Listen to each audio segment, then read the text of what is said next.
નમસ્કાર વિદ્યાર્થી મિત્રો, આજના આ વિડિયો લેક્ચર નંબર 1 માં આપ સૌનું હાર્દિક સ્વાગત કરું છું। તો વિદ્યાર્થી મિત્રો, આજે આપણે ચેપ્ટર નંબર 17 જે નવું ચેપ્ટર છે એ શરૂ કરવા જઈ રહ્યા છીએ। ચેપ્ટર નંબર 17 છે આર્થિક સમસ્યાઓ અને પડકારો। એની અંદર ગરીબી અને બેરોજગારી કે ભાઈ ભારત દેશની અંદર કેટલીક આર્થિક સમસ્યાઓ અને એની સામેના ઉપાયો જેને પડકારો કહે છે। પડકારો જેમાં આપણે મુખ્ય બે મુદ્દા વિશે જોવાનું છે, ગરીબી અને બેરોજગારી। જો વિદ્યાર્થી મિત્રો આમ જોઈએ તો ગરીબી અને બેરોજગારી બંને સગી બહેનો પણ કહી શકાય, એક સિક્કાની બે બાજુ પણ કહી શકાય। કારણ કે જ્યાં ગરીબી હશે ત્યાં બેરોજગારી હશે અને જ્યાં બેરોજગારી હશે ત્યાં ગરીબીનું પ્રમાણ હશે। તો આ ગરીબી અને બેરોજગારી બંને એકબીજાની સાથે જ જોવા મળે છે। તો આ ચેપ્ટરની અંદર આપણે એના વિશે વિસ્તૃત અભ્યાસ છે એ પણ કરવાનો છે। તો એના મુખ્ય મુદ્દા ગરીબી કોને કહેવાય, ગરીબીનું માપન કઈ રીતે થઈ શકે, ગરીબી ઉદ્ભવના કારણો કે ભાઈ ગરીબી કઈ રીતે ઉદ્ભવે, શેમાંથી ઉદ્ભવે છે, ગરીબી નિવારણની વ્યૂહરચના કે ભાઈ ગરીબીને દૂર કરવા નિવારવા માટે કેવા કેવા પગલાં લઈ શકાય, ગરીબી નિવારણ કાર્યક્રમ, આ ગરીબીના મુદ્દા થયા। એટલા પછી બેરોજગારી ઘટાડવાના ઉપાયો અને વિશ્વ શ્રમ બજાર। તો વિદ્યાર્થી મિત્રો, અહીંયા સૌથી પહેલો જ પ્રશ્ન છે, ગરીબી એટલે શું? ગરીબી રેખા હેઠળ જીવતા લોકોના લક્ષણો જણાવો। ગરીબી એટલે શું? ગરીબી રેખા નીચે જીવતા લોકોના લક્ષણો જણાવો। તો સૌથી પહેલા અહીંયા ગરીબીની વ્યાખ્યા આપેલી છે કે જેમને ખોરાક, કપડાં અને રહેઠાણ જેવી જીવનની મૂળભૂત પ્રાથમિક જરૂરિયાતો તેમજ શિક્ષણ અને તબીબી સારવાર જેવી સેવાઓ પણ પૂરતા પ્રમાણમાં મળતી નથી, ત્યારે સમાજની આ સ્થિતિને ગરીબી કહે છે। કે જેમને ખોરાક, કપડાં, રહેઠાણ જેવી જીવનની મૂળભૂત પ્રાથમિક જરૂરિયાત, ખોરાક, કપડાં અને રહેઠાણ આ જીવનની મૂળભૂત પ્રાથમિક જરૂરિયાતો તેમજ શિક્ષણ અને આરોગ્ય અંગેની સારવાર જેવી સેવાઓ પણ પૂરતા પ્રમાણમાં મળી રહેતી નથી, ત્યારે સમાજની આવી સ્થિતિને ગરીબી કહે છે। આ ગરીબીની વ્યાખ્યા થઈ। પછી ગરીબોના લક્ષણો કેવા હોય કે ભાઈ ગરીબ લોકો હોય તેના લક્ષણ કેવા જોવા મળે છે? તો કે જે લોકોને 2 ટક પૂરતું ભોજન મળતું નથી, જે લોકોને 2 ટકનું પણ પૂરતું ખાવાનું ભોજન મળતું નથી, આ ગરીબીનું લક્ષણ થયું। જેમને રહેવા માટે પૂરતા પ્રમાણમાં મોકળાશવાળી જગ્યા ન મળતી હોય, કે રહેવા માટે પૂરતા પ્રમાણમાં મોકળાશવાળી ખુલ્લી જગ્યા, ટૂંકમાં વધારે જગ્યા રોકાતી હોય એવી ખુલ્લી જગ્યા મળતી નથી। જેમને ગંદા વિસ્તારમાં રહેવું પડતું હોય, જેમને ગંદા વિસ્તારની અંદર રહેવું પડતું હોય, જેમની આવક નિર્ધારિત અપેક્ષિત આવકથી પણ ઓછી હોય, કે ભાઈ નક્કી કરેલી આવક હોય એના કરતાં પણ એની આવક ઓછી હોય, નિર્ધારિત અપેક્ષિત એટલે અંદાજિત નક્કી કરેલી આવક એના કરતાં પણ જેની આવક ઓછી હોય, જેમને પોષણયુક્ત આહાર ન મળતો હોય એ પણ ગરીબ હોય, એ ગરીબના લક્ષણ કહેવાય।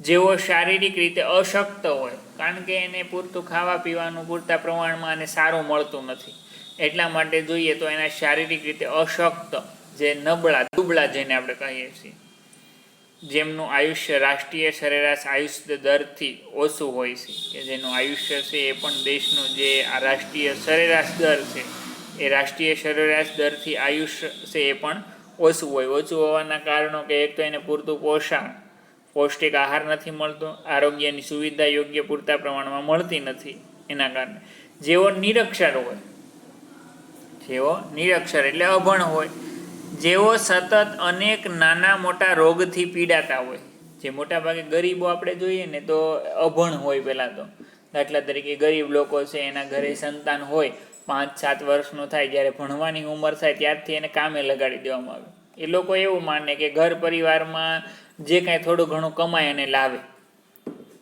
આવકમાં એ પણ બાળક પણ ફાળો આપી શકે એમ વિચારી અને એને ભણાવતા નથી, પહેલેથી જ કામે કોઈને કોઈ નાના મોટા કામે લગાડી દેતા હોય છે। એટલા માટે મોટાભાગે નિરક્ષર હોય છે અને એ અનેક નાના મોટા રોગોથી પીડાતા હોય, કારણ કે એને પૌષ્ટિક આહાર નથી મળતો, પછી સારવાર આરોગ્ય અંગેની દવાખાને પણ નથી જઈ શકતા, એનું કારણ છે એની પાસે પૈસા નથી, ગરીબ છે। તો જે રોગોથી પીડાતા હોય એ પણ ગરીબીના લક્ષણો થયા। જો અહીંયા તમને બાજુમાં ચિત્ર આપેલા છે કે જેને રસોડું ન હોય, ખુલ્લામાં રસોઈ બનાવતા હોય, પછી ઝૂંપડપટ્ટીમાં રહેતા હોય છે, જો સ્લમ વિસ્તાર એને કહેવાય, ઝૂંપડપટ્ટીમાં રહેતા હોય. જેમના બાળકોને ભણવાની ઉંમરે મજૂરી કરવી પડતી હોય, કે તેના બાળકોને જ્યારે ભણવાની ઉંમર થાય ને ત્યારે એને મજૂરીએ કામે લગાડી દે, મજૂરી ભણવાની જગ્યાએ એને મજૂરી કરવી પડતી હોય. જેમના બાળકનું મૃત્યુ પ્રમાણ ઊંચું હોય, કે જેમના બાળકનું મૃત્યુ પ્રમાણ, બાળ મૃત્યુ દરનું પ્રમાણ છે એ પણ ગરીબોમાં ઊંચું હોય છે. સામાન્ય રીતે ઉપયુક્ત લક્ષણો ધરાવતા લોકોને ગરીબી રેખાની નીચે જીવતા લોકો ગણવામાં આવે. ઉપરના જે આપણે લક્ષણો જોયા, આ બધા લક્ષણો જે ધરાવતા લોકો છે એ લોકોનો સમાવેશ ગરીબી રેખા નીચે જીવતા લોકોમાં ગણવામાં આવે છે. તો આ વાત છે અહીંયા ગરીબીની. પહેલો પ્રશ્ન, ગરીબી એટલે શું? ગરીબી રેખા હેઠળ જીવતા લોકોના લક્ષણો જણાવો. તો આટલા લક્ષણો છે એના મુખ્ય એ ગરીબ ગણાય. પછી બીજો પ્રશ્ન, ગરીબી રેખા એટલે શું? ગરીબીનું માપન શી રીતે થાય છે? ગરીબી રેખા એટલે શું અને ગરીબીનું માપન કઈ રીતે થાય? તો કે ગરીબી રેખાનો ખ્યાલ સૌ પ્રથમ WHO ના નિયામક બોર્ડ ઓરેએ રજૂ કર્યો. WHO એટલે વર્લ્ડ હેલ્થ ઓર્ગેનાઇઝેશન, જે વિશ્વની આરોગ્ય સંસ્થા છે, કે ભાઈ ગરીબી રેખાનો ખ્યાલ સૌ પ્રથમ WHO ના નિયામક બોર્ડ, એના નિયામકનું નામ છે બોર્ડ ઓરે, જે ગરીબી રેખાનો ખ્યાલ સૌ પ્રથમ કોણે રજૂ કર્યો? WHO ના નિયામક બોર્ડ ઓરેએ રજૂ કર્યો હતો. અનાજ, વસ્ત્ર, રહેઠાણ, શિક્ષણ, આરોગ્ય, પીવાનું ચોખ્ખું પાણી, વીજળી, સેનિટેશનની એટલે કે પાણીની પાઇપલાઇનની યોગ્ય સુવિધા, સેનિટેશનની સુવિધા, વાહન પરિવહન વગેરે પાછળ થતા ખર્ચ તેમજ આવક મુજબ તથા કેલરીને આધારે જીવન ધોરણની નક્કી કરેલ સપાટીને ગરીબી રેખા કહેવામાં આવે. ગરીબી રેખા કોને કહેવામાં આવે? તો કે જે લોકોને આટલી સુવિધાઓ જે છે, જે જીવન ધોરણની નક્કી કરેલી સપાટીને ગરીબી રેખા ગણવામાં આવે છે. કે એટલી પૂરતી સુવિધામાંથી પણ બાકાત રહી, એને પૂરતી સુવિધા પણ મળતી નથી, જેમ કે અનાજ, વસ્ત્ર, રહેઠાણ, શિક્ષણ, આરોગ્ય, પીવાનું ચોખ્ખું પાણી, વીજળી, સેનિટેશનની સુવિધા, વાહન પરિવહન વગેરે પાછળ થતા ખર્ચ તેમજ આવક મુજબ તથા કેલરીને આધારે જીવન ધોરણ નક્કી કરેલ સપાટીને ગરીબી રેખા કહેવામાં આવે છે. પછી ગરીબીનું માપન કરવા માટે બે શરતો છે. કોઈ એક કુટુંબ દ્વારા વિભિન્ન વસ્તુઓ કે સેવાઓ પર કરવામાં આવેલ ખર્ચને આધારે. ગરીબીનું માપન કરવા માટે જોઈએ તો બે રીતે એનું ગરીબીનું માપન થાય. દાખલા તરીકે કોઈ એક કુટુંબ દ્વારા વિભિન્ન વસ્તુ કે સેવાઓ પર કરવામાં આવેલ ખર્ચને, કોઈ પણ એક કુટુંબ છે એ કોઈ પણ વસ્તુ કે સેવાઓ પર કેટલો ખર્ચ કરે છે એ કરવામાં આવેલા ખર્ચને આધારે, કુટુંબ દ્વારા મેળવેલ કુલ આવકના આધારે, અને બીજા નંબરે કુટુંબ દ્વારા મેળવેલી કુલ આવક. કુટુંબ એટલે વધુમાં વધુ એક કુટુંબની અંદર 5 સભ્યો નક્કી કરવામાં આવ્યા. તો ગરીબીનું માપન બે રીતે થાય. કોઈ પણ એક કુટુંબ દ્વારા વિભિન્ન વસ્તુઓ કે સેવાઓ પાછળ કરવામાં આવેલા ખર્ચને આધારે, કોઈ પણ વસ્તુ કે સેવાઓ પાછળ કેટલું ખર્ચ કરે છે એના આધારે, અને બીજું કુટુંબ દ્વારા મેળવેલ કુલ આવકના આધારે, કે ભાઈ કુટુંબ કુલ આવક કેટલી મેળવે છે એના આધારે. અનાજ, કઠોળ, દૂધ, શાકભાજી, કપડાં, રહેઠાણ જેવી તદ્દન પ્રાથમિક જીવન જરૂરિયાતો લઘુત્તમ બજાર ભાવે પણ પ્રાપ્ત કરી શકવાની ન્યૂનતમ આવક ન ધરાવતા હોય તેઓ નિરપેક્ષ રીતે ગરીબ કેમ કહેવાય. ગરીબીના મુખ્યત્વે બે પ્રકાર છે, ગરીબી, નિરપેક્ષ ગરીબી અને સાપેક્ષ ગરીબી. તો કે જે અનાજ, કઠોળ, શાકભાજી, કપડાં, રહેઠાણ જેવી તદ્દન પ્રાથમિક જીવન જરૂરિયાતો જે લઘુત્તમ બજાર ભાવે એટલે કે બજારના ઓછામાં ઓછા ભાવે, જે લઘુત્તમ બજાર ભાવે પણ પ્રાપ્ત કરી શકવાની ન્યૂનતમ આવક, કે ભાઈ લઘુત્તમ સામાન્ય બજાર ભાવે પણ મેળવી શકવાની એવી આવક ન ધરાવતા હોય તેઓ નિરપેક્ષ રીતે ગરીબ છે એમ કહેવાય. નિરપેક્ષ રીતે ગરીબ છે એમ કહેવામાં આવે છે.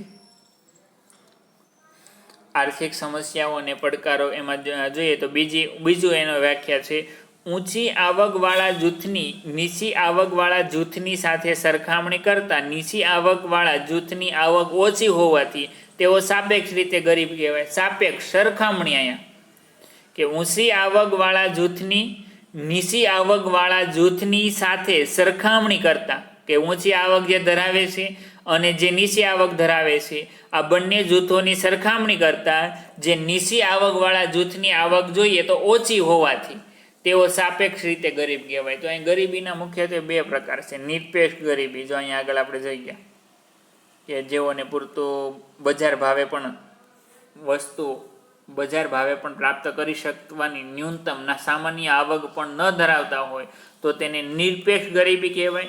જ્યારે સાપેક્ષ અહીંયા સરખામણી કરવામાં આવી કે ભાઈ એકની આવક વધારે છે, બીજાની આવક ઓછી છે, આ બંનેની સરખામણીમાં બીજાની આવક જે ઓછી હોય તેને ગરીબ ગણાય, એ સાપેક્ષ રીતે ગરીબ ગણાય છે. અહીં ઉદાહરણ આપેલું છે, દાખલા તરીકે એની આવક 10,000 રૂપિયા, બીની આવક 20,000 રૂપિયા, સીની આવક 30,000 રૂપિયા છે. અહીં 3 વ્યક્તિઓની આવક જુદી જુદી છે.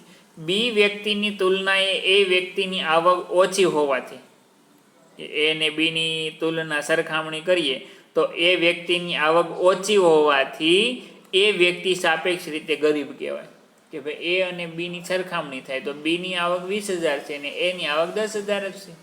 તો આ બંનેની સરખામણી કરવામાં આવે ને તો એ વ્યક્તિની આવક ઓછી છે તો એ સાપેક્ષ રીતે ગરીબ ગણાય છે. તેવી જ રીતે સી વ્યક્તિની તુલનાએ એ અને બી વ્યક્તિની આવક ઓછી હોવાથી બંને સાપેક્ષ રીતે ગરીબ કહેવાય. પછી ત્રણેયની સરખામણી થાય. હાલો, તો ત્રણેયમાંથી સૌથી વધારે આવક જોઈએ તો સીની છે, તો એની સરખામણીએ જોઈએ તો એ અને બી બંને સાપેક્ષ રીતે ગરીબ કહે છે. તો આ વાત છે અહીંયા ગરીબીની વ્યાખ્યા, ગરીબીના પ્રકારો. ગરીબીનું માપન બે રીતે થાય અને ગરીબીના મુખ્ય બે પ્રકારો છે એ પણ જોવા મળે છે. એ પછી હવે આપણે જોવાનું છે ભારતમાં ગરીબીનું વર્ણન કે ભાઈ ભારત દેશમાં ગરીબીનું વર્ણન કઈ રીતે થયેલું જોવા મળે. તો કે ભારતમાં આયોજન પંચે ઈસવીસન 2011-12માં ગરીબી રેખા નક્કી કરવા માટે ગ્રામીણ ક્ષેત્રે માથાદીઠ ખર્ચ ₹816 એટલે કે કુટુંબ દીઠ 4,080. તો ભારતના આયોજન પંચે 2011-12માં ગરીબી રેખા નક્કી કરવા માટે ગ્રામીણ ક્ષેત્રે માથાદીઠ ખર્ચ કે ભાઈ ગરીબી રેખા નક્કી કરવી હોય તો વ્યક્તિ દીઠ ખર્ચ કેટલો થાય ગામડાઓની અંદર, તો કે ₹816. એ પ્રમાણે ગણે તો કુટુંબનો કુલ ખર્ચ જોઈએ તો 4,080 થાય અને શહેરી ક્ષેત્રે માથાદીઠ ખર્ચ ₹1,000 એટલે કુટુંબ દીઠ 5,000નું પ્રમાણ નક્કી કર્યું હતું કે એક કુટુંબનું શહેરની અંદર 5,000 ખર્ચ થાય એક કુટુંબને અને ગામડાઓની અંદર જોઈએ તો ₹4,080નો ખર્ચ થાય છે. તો આ ગરીબીનું વર્ણન આપણે અહીં કરીએ. આ માપદંડના આધારે ભારતમાં ઈસવીસન 2011-12માં દેશની કુલ 121 કરોડની વસ્તીમાંથી 27 કરોડ લોકો ગરીબ હતા. આ માપદંડના આધારે જોઈએ તો 2011-12માં દેશની કુલ 121 કરોડની વસ્તીમાંથી 2011-12માં 121 કરોડની વસ્તી હતી, એમાંથી 27 કરોડ લોકો ગરીબ હતા, જ્યારે ગરીબીનું પ્રમાણ કુલ વસ્તીના 21.9% હતું કે ભાઈ ભારતની કુલ જે 100% વસ્તી છે તેમાંથી ગરીબીનું કુલ પ્રમાણ છે એ 21.9% હતું. વિશ્વ બેંકે ગરીબી રેખાના ધોરણ માટે ઈસવીસન 2012માં ઈસવીસન 2008ના ભાવોએ 2012માં કરી. જો વિશ્વ બેંકે ગરીબી રેખાના ધોરણ માટે કે ભાઈ ગરીબી રેખા નક્કી કરવા માટે 2012માં 2008ના ભાવ શું હતા, 2008માં જે ભાવ હતા એ ભાવોએ માથાદીઠ દૈનિક આવક $1.90 USA નક્કી કરી હતી. માથાદીઠ દૈનિક આવક એટલે અંદાજિત જોઈએ તો 150 આસપાસ થાય આપણા રૂપિયા પ્રમાણે. માથાદીઠ દિવસની આવક $1.90 નક્કી કરી હતી. વિશ્વ બેંકના એક અહેવાલ મુજબ ઈસવીસન 2010માં ભારતની કુલ વસ્તી 121 કરોડમાંથી 45.6 કરોડ લોકો ગરીબ હતા. એ ભાઈ વિશ્વ બેંકનો એક અહેવાલ આપણે આગળ જોઈ ગયા એમાં 27 કરોડ ગરીબ હતા, પરંતુ વિશ્વ બેંકના એક અહેવાલ પ્રમાણે જોઈએ તો 2010માં ભારતની કુલ વસ્તીના 121 કરોડમાંથી 45.6 કરોડ લોકો ગરીબ હતા. એટલે કે કુલ વસ્તીના 32.7 લોકો ગરીબી રેખા નીચે જીવન જીવતા હતા. ભારતની કુલ વસ્તીના 32.7% લોકો ગરીબી રેખા નીચે જીવન જીવતા હતા. એ પછી જોઈએ તો યુએનડીપી 2015ના રિપોર્ટ મુજબ ભારતમાં ગરીબીનું પ્રમાણ કુલ વસ્તીના 21.92 હતું. UNDP united nations development programme, સંયુક્ત રાષ્ટ્ર વિકાસ. તો એ 2015ના રિપોર્ટ પ્રમાણે જોઈએ તો ભારતમાં ગરીબીનું પ્રમાણ કુલ વસ્તીના આધારે જોઈએ તો ગરીબીનું પ્રમાણ 21.92% હતું. યુએનડીપી વાળા એ લોકોએ ગરીબીનું પ્રમાણ 21.92% છે એવું કીધું હતું. તેમાં ગ્રામીણ ક્ષેત્રે ગરીબીનું પ્રમાણ 25.7% અને શહેરી ક્ષેત્રે ગરીબીનું પ્રમાણ 13.7% હતું. ગામડાઓની અંદર ગરીબીનું પ્રમાણ 25.7% અને શહેરી ક્ષેત્રે ગરીબીનું પ્રમાણ 13.7% હતું. એટલે કે દેશના 24.93 કરોડ ગરીબમાંથી ગ્રામીણ ક્ષેત્રે 21.65 કરોડ અને શહેરોમાં 5.28 કરોડ લોકો ગરીબી રેખા નીચે જીવે. એટલે કે અહીંયા દેશની અંદર ટોટલ ગરીબો છે બેનું વિભાજન કર્યું. તો અહીંયા યુએનડીપીએ ગામડાઓ અને શહેરોનું વિભાજન કરી આપ્યું છે કે ભાઈ ગરીબીનું પ્રમાણ ગ્રામીણ ક્ષેત્રે કેટલું હોય તો કે ગામડાઓની અંદર 25.7%, જ્યારે શહેરોમાં તો કે શહેરોમાં 13.7%, 25.7 અને 13.7 એમ કુલ મળી અને દેશના ગરીબો કેટલા છે તો કે 24.93 કરોડ ગરીબોમાંથી ગામડાઓની અંદર 21.65 કરોડ ગરીબો છે. 21.65 કરોડ ગરીબો ગામડામાં અને શહેરોની અંદર 5.28 કરોડ લોકો ગરીબી રેખા નીચે જીવન જીવતા હતા.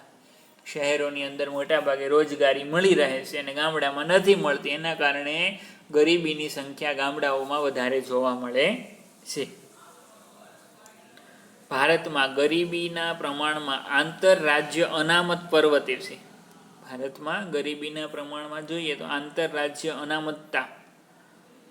અસમાનતા પ્રવર્તે છે. આંતરરાજ્ય અસમાનતા.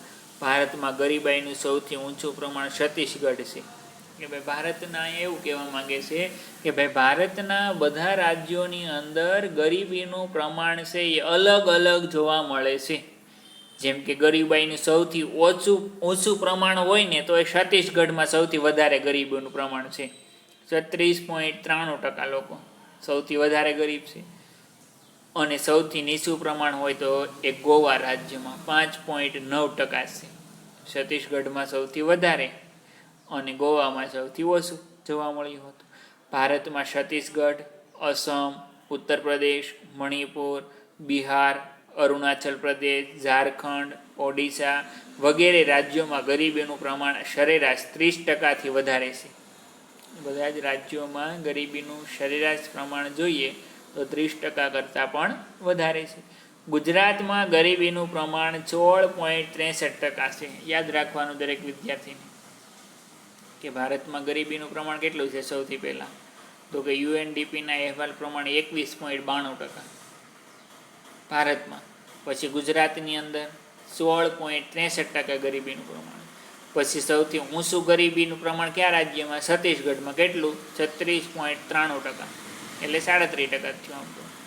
અને સૌથી ઓછું ગરીબીનું પ્રમાણ કયા રાજ્યમાં? તો કે ગોવાની અંદર. કેટલું? તો કે 5.09%. તો આ પ્રમાણે ગરીબીનું પ્રમાણ છે, ગરીબીનું માપન છે એ આ રીતે થતું જોવા મળે છે. એ પછી આપણે જોવાનું છે ગ્રામીણ ક્ષેત્રે ગરીબો, કે ભાઈ ગામડાઓની અંદર અને શહેરોમાં કયા લોકો કોણ ગરીબો હોય? તો ગ્રામીણ વિસ્તારમાં વસતા ગરીબોમાં મુખ્યત્વે જમીન વિહોણા ખેત મજૂરો. જમીન વિહોણા એટલે કે જમીન વગરના ખેત મજૂરો. ગામડાની અંદર ગરીબ કોણ હોય? તો કે જેમની પાસે જમીન નથી, મજૂરી કરે છે, તો એવા લોકો ગરીબ હોય છે. પછી ગૃહ ઉદ્યોગ કે કુટીર ઉદ્યોગના કારીગરો પણ ગરીબ હોય. ગામડાઓની અંદર જે ગૃહ ઉદ્યોગ અથવા તો નાના પાયાના જે ઉદ્યોગો ચાલે એને કુટીર ઉદ્યોગ કહેવાય. તો એ જે ઉદ્યોગો ચાલે છે તો એ ઉદ્યોગોના કારીગરો એ ગરીબ હોય છે. પછી શ્રીમંત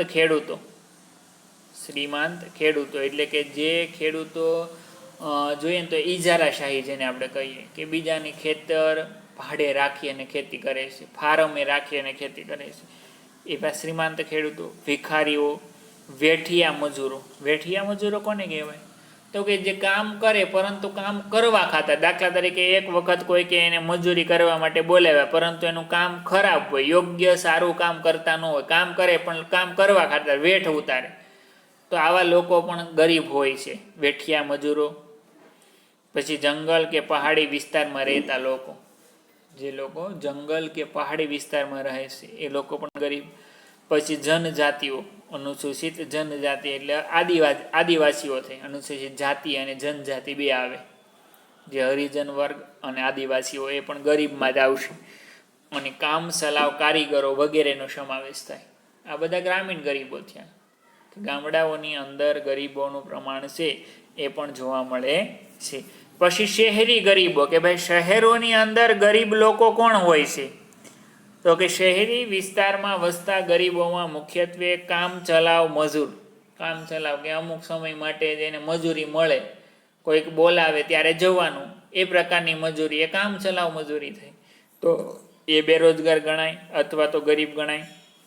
પછી બેરોજગાર દૈનિક શ્રમિક, કે ભાઈ દાખલા તરીકે ઘણા લોકો એવા છે કામ કરવાની ઈચ્છા ધરાવે છે અને કામ કરવું છે પરંતુ એ બેરોજગાર રહેતા હોય, રોજગારી મળતી ન હોય દિવસ દરમિયાન, તો આવા બેરોજગાર દૈનિક શ્રમિક. ઘર નોકર, રિક્ષા ચાલક, આ પણ ગરીબો જ કહેવાય. જે શહેરોની અંદર ઘર નોકર, રિક્ષા ચાલક, ચા નાસ્તાની લારી, ગલ્લા કે હોટલ કે ઢાબા, એટલે હોટલ કે ઢાબા પર કે ઓટો ગેરેજમાં કામ કરતા શ્રમિકો. આજ બધી જગ્યાઓએ જે કામ કરનારા શ્રમિક લોકો છે અથવા ભિક્ષુકો વગેરેનો સમાવેશ જોઈએ તો એ શહેરી ગરીબીમાં થતો જોવા મળે છે. તો આ વિદ્યાર્થી મિત્રો અહીંયા ગ્રામીણ ગરીબી અને શહેરી ગરીબી એ રીતે બે પ્રકારની ગરીબીનું પ્રમાણ છે એ જોવા મળે છે. એ પછી આગળ જોઈએ તો ગરીબી ઉદ્ભવના કારણો, કે ભાઈ ગરીબી છે એ શેના કારણે ઉદ્ભવતી જોવા મળે છે? તો સૌથી પહેલું કારણ જોઈએ, દેશમાં વરસાદની અનિયમિતતા અને સિંચાઈની અપૂરતી સગવડને કારણે ખેત પેદાશોની આવકમાં ઘટાડો થયો છે. કે ભાઈ દેશમાં વરસાદની અનિયમિતતા, વરસાદની પૂરતો નિયમિત માત્રામાં આવતો નથી, વરસાદની અનિયમિતતા અને સિંચાઈની અપૂરતી સગવડને કારણે ખેત પેદાશોની આવકમાં ઘટાડો થયો છે. કે ભાઈ વરસાદ અનિયમિત અનિશ્ચિત છે, એના કારણે ખેતીમાંથી ઉત્પાદન થતી વસ્તુમાં ઘટાડો થયો, એટલા માટે ગરીબીનું પ્રમાણ વધ્યું.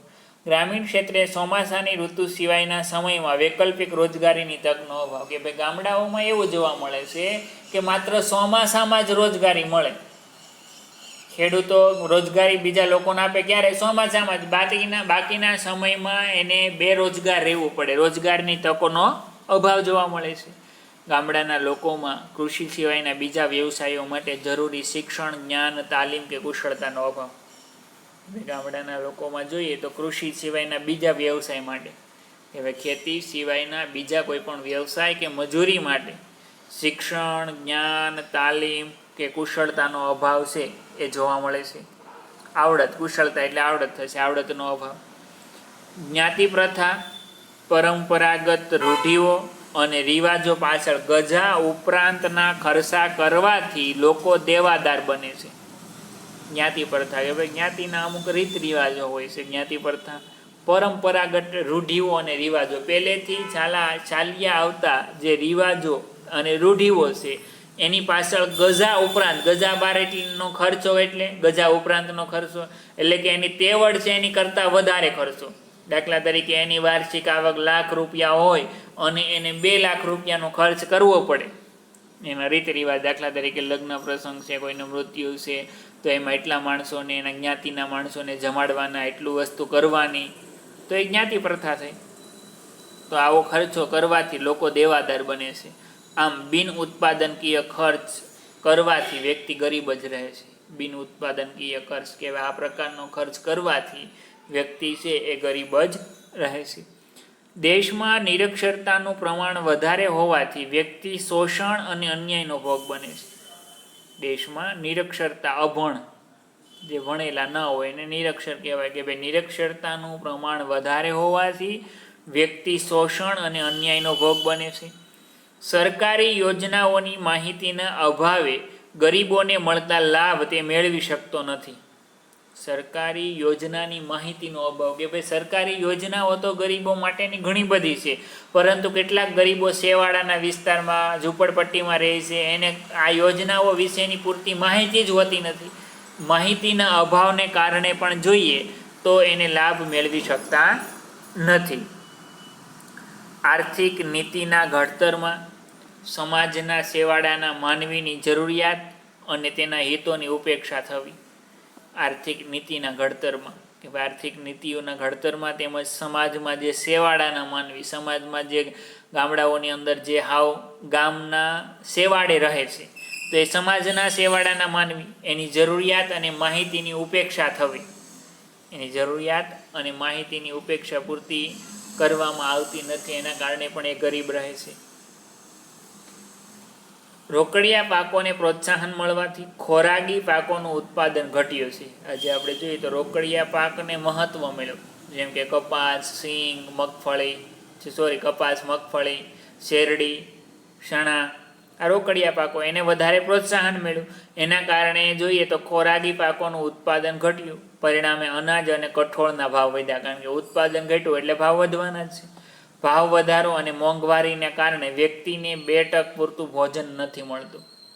ભાવ વધારો અને બેરોજગારી કે ને કારણે વ્યક્તિને જોઈએ તો 2% પૂરતું ભોજન પણ મળતું નથી.